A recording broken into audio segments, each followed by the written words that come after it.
obviously, is NBA Youngboy. He eventually did lose to Bad Bunny. The Billboard actually certified his album for 6,000 copies less, and Bad Bunny got actually certified for like 1,000 copies more, I believe. Here's the thing. They're saying that a lot of Youngboy streams that they thought it would have counted basically did not count, and Bad Bunny did win. So for the Youngboy fans that are asking what happened, when you see me report everything, and even most times, even up until Saturday, Billboard normally agrees with what I'm saying, right? It's never that close. This was so close, it was down by 400 records. And I know what some of y'all are thinking, oh, this is rigged, this and third. I'll say this. If you're looking for someone to blame, I do wholeheartedly think you do have to blame yourselves. If you're Youngboy fans, stop the trolling, stop the YB better, get to streaming. Let's do that, okay?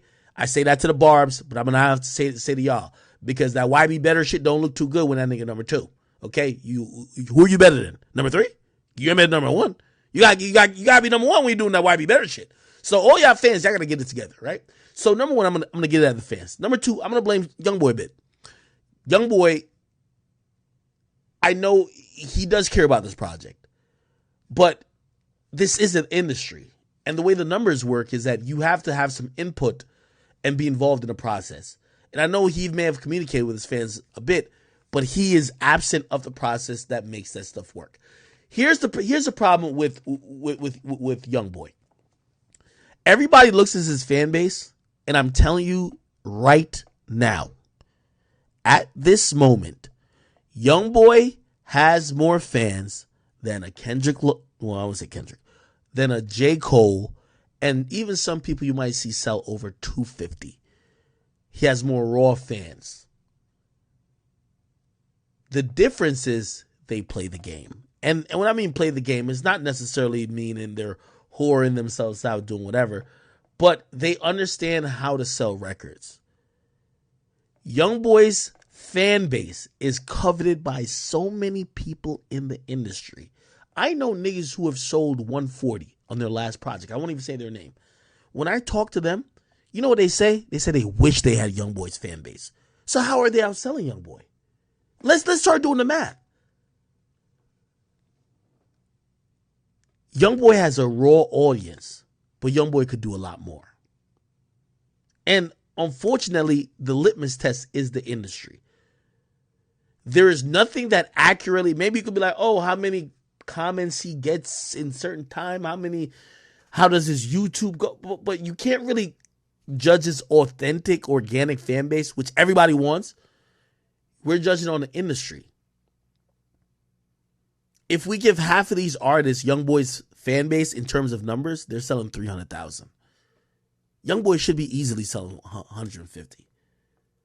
There's a bunch of blame to go around. He gets some blame. His fans definitely get a lot of blame. And also, I got to give some blame, at least for this project, I'm going to give it to, of course, Atlantic. It wasn't Atlantic's best interest to go crazy with this album. And by the way, I could imagine with Youngboy, I don't think he'll speak on.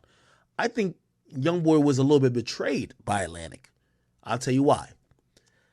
He didn't have to submit 30 songs. He did that because as a note of good faith, being a great businessman, even though he's given, let me give you the stats. Niggas signed like a 4 to 5 album deal and gave them 23 projects. Make that make sense. They own 23 of his masters. 23 projects. These niggas, if they sign a deal for 4 albums and they drop 6, they mad. Imagine signing a deal for 4 or 5 and you gave him 23. That's at least a 5 times multiplier. So when he knew he was leaving, he gave them an overwhelming amount that y'all can't try to hold him up later on because y'all couldn't come to an agreement. He gave out 30 songs. Now, here's the thing. I looked at his whole rollout. I think they did a decent job spending money on like billboards and shit like that. But I don't believe it was in the full interest of Atlantic to make sure he was pushed to the ultimate capacity, because at the end of the day, he's walking into another situation. Youngboy made it clear with Atlantic that he was not staying because of they couldn't reach contract resolution with what he wanted and what they could give. A lot of that had to do with him wanting a lot of his masters back. They were not willing to budge. They wanted to give him more money, but he's at a point where he says, fuck the money, I want the cash. No, fuck the money, I want the rights. And they weren't willing to do that. So let's think about it. Atlantic is happy to have 30 songs. They're going to own it. They're not going to sell it back to him. They have expressed to him that they don't want to sell it back to him. They don't fuck selling it back. They don't want to give it back. They want to own it for life. So they're going to own 23 projects of NBA Youngboy's catalog forever.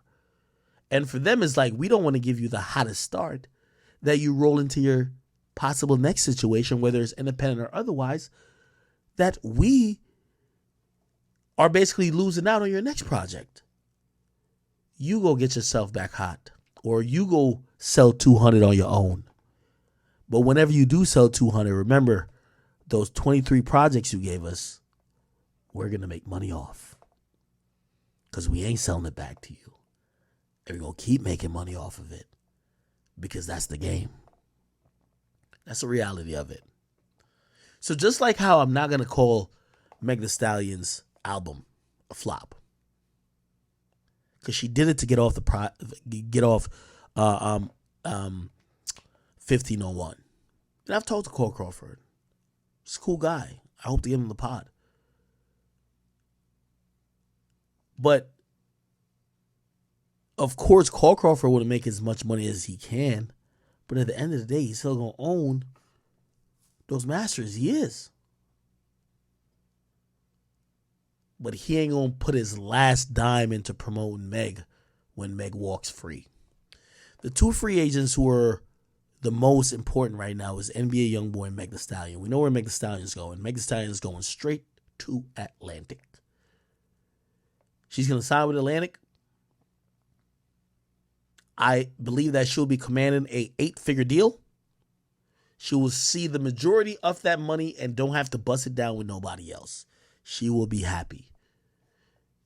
Youngboy will be seeing a high 8-figure deal, but he has a lot more to leverage.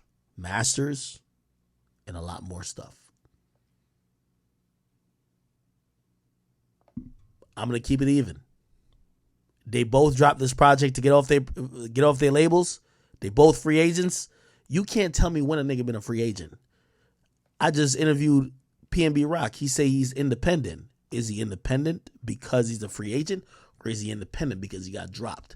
Is Meek Mill independent because he's a free agent, or is he independent because they decided a buyout or any type of termination of that contract was ready? Because let me tell you this, when you're a free agent after you drop a project, there's a bin war instantly. There's a bin war before the project dropped. And a lot of those people, I ain't hear about no bin war. I ain't hear about nothing until long after their project dropped.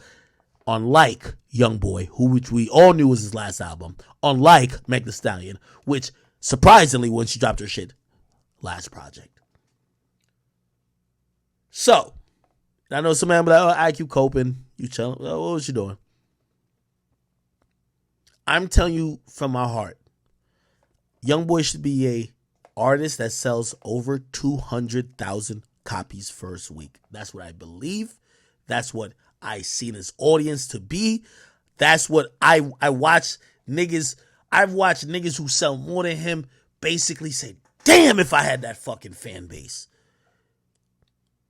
So I ain't never going to say, oh, it's a dub or a big dub with Youngboy not selling over that. But I ain't going to call it a flop because I understand he was trying to get out of this situation.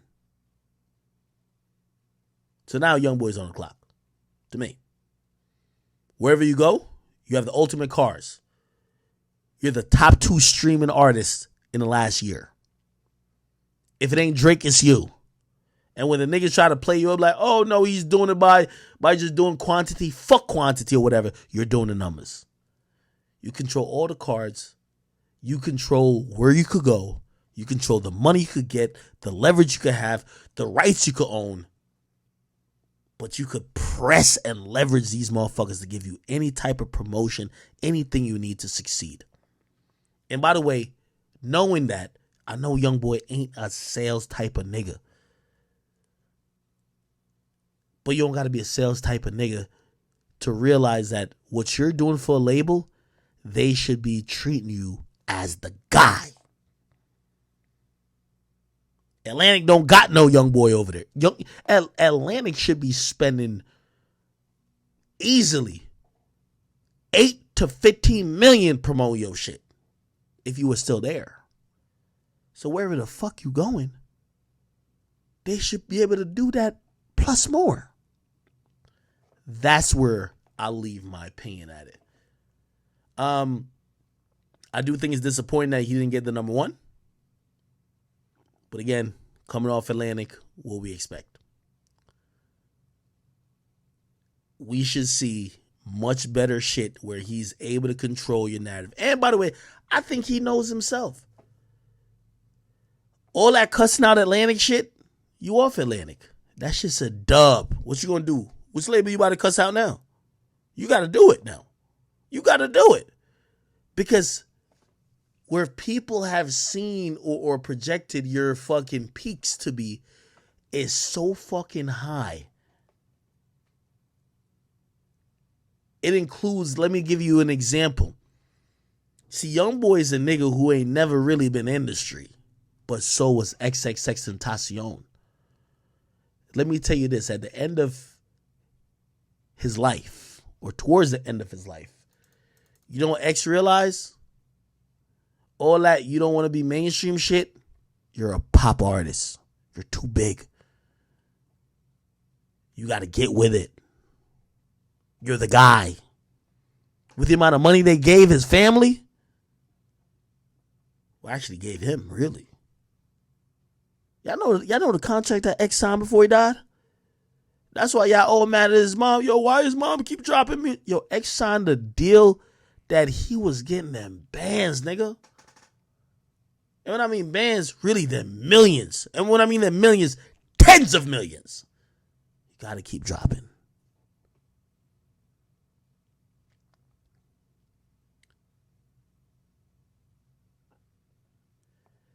That's what I'm trying to say. Youngboy's at that point.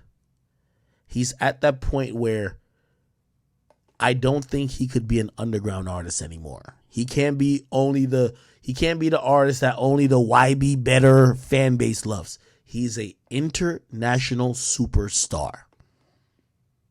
And if he rejects that, that's on him. But he will lose a lot of fucking money because everybody who want to invest in him, just like how they gave X that bag, they're going to give YB that bag to say, yo, we'll give you the bag, but you got to be the fucking pop star. Not the underground star. Not the YB Better star. We want you to be that pop star. We will see what happens, people. Okay? So I do not call either a flop. I do reflect and I will acknowledge, because I know I don't want people to say I'm biased at all. Yes, Dirk did outsell Youngboy. Facts. Meg did not sell close to any of her counterparts. Facts. I will give both a pass because they're out of their contract. And by the way, if that's the case for any other person, if we know they're going to get out of their contract, hold me to the same standard. If I'm not giving a nigga a pass when he's supposed to be out of his contract, call me a hypocrite. I just know your label ain't going to go too hard for you because they own your shit anyway.